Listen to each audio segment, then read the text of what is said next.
They took her seat because they assumed she didn't belong in it, and that single assumption is exactly why the entire flight never left the ground. She boarded early, calm and unhurried, laptop bag over her shoulder, and took her assigned seat in first class without ceremony. She began reviewing notes for a board call scheduled for before landing, when a passenger stopped beside her row and laughed lightly. He told her she was in the wrong place, that first class was up front, pointing as if correcting a child. She answered politely, showing her boarding pass, but he just waved it away.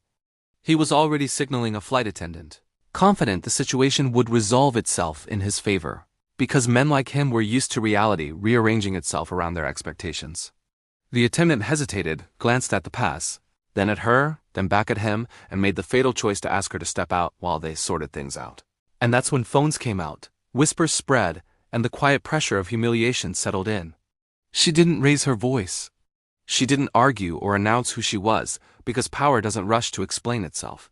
While they escorted her to the galley and let him sit down in her seat, she made one calm call, not to complain or threaten, but to notify her assistant she'd be delayed.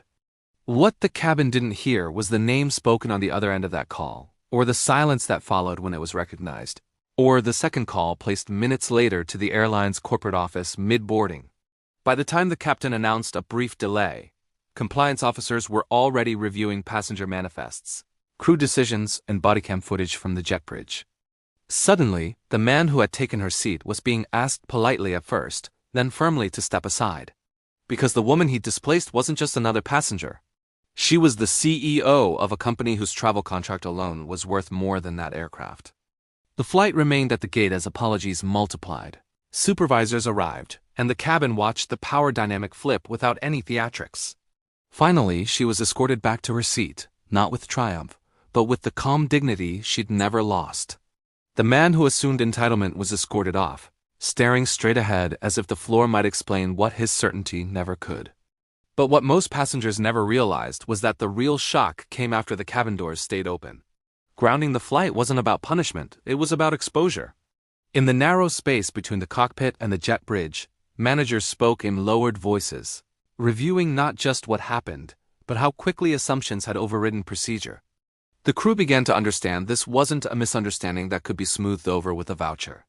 The CEO sat quietly in her seat, hands folded, refusing special treatment because she knew the lesson would land harder if she didn't demand it.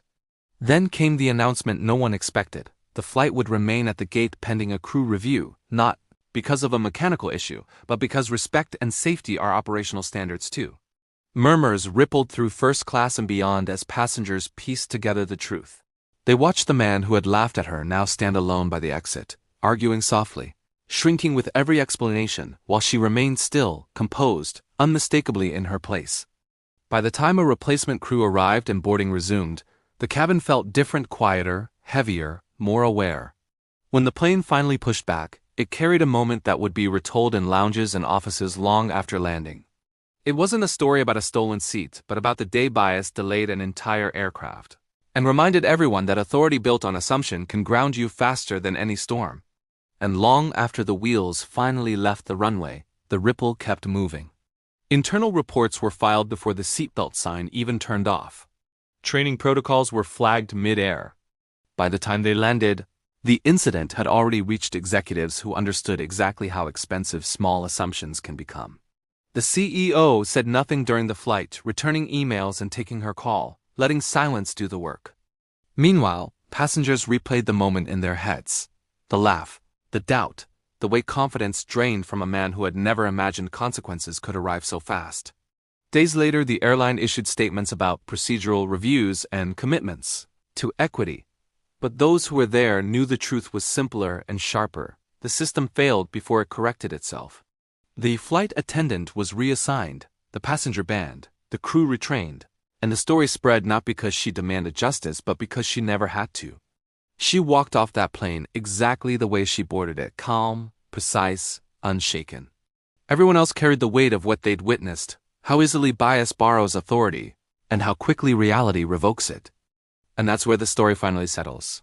Not with applause or outrage, but with a quiet correction that couldn't be undone. The CEO returned to her schedule, the delay just a footnote in a day filled with far larger decisions. The man who assumed entitlement learned that confidence without context is fragile. The crew learned that hesitation can be as damaging as action. And the airline learned that respect isn't optional, it's operational. The flight arrived late, but no one complained, because they understood they hadn't just been delayed by logistics. They've been paused by truth. And that is why this story holds you to the very end. It isn't about first class or status at all. It is about the shock of realizing that the person you asked to move might be the one who never needed to. Thanks for watching, and if this story resonated with you, be sure to follow for more.